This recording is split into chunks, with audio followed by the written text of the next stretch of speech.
How to write a real business plan with ChatGPT. Most small business owners know they need a business plan.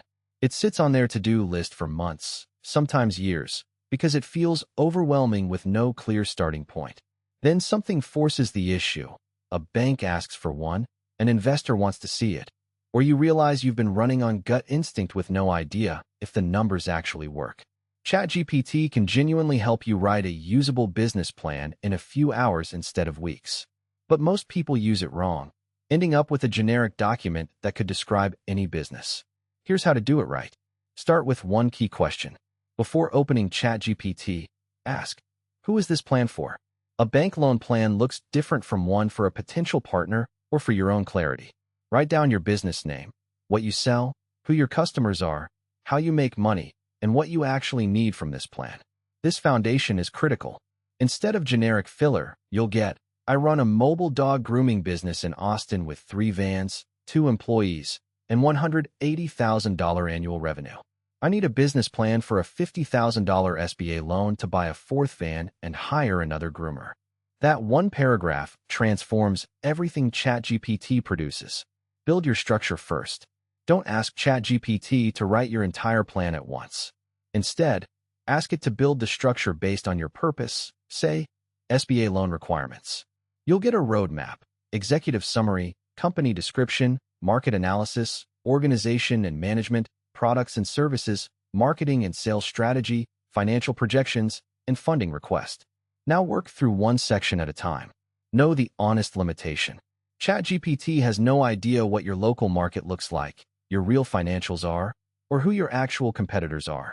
Every draft is a starting point, not finished. Your job is feeding it real information and editing the output.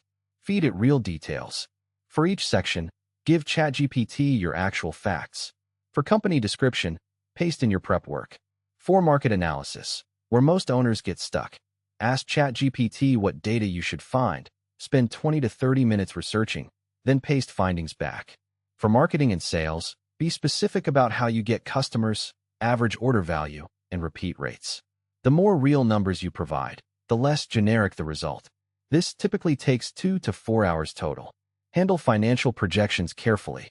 This is where ChatGPT is least useful alone, and where weak plans get rejected fastest. ChatGPT can help you build templates, explain terms, and suggest expense categories. But you must generate actual numbers yourself in a spreadsheet or with your accountant.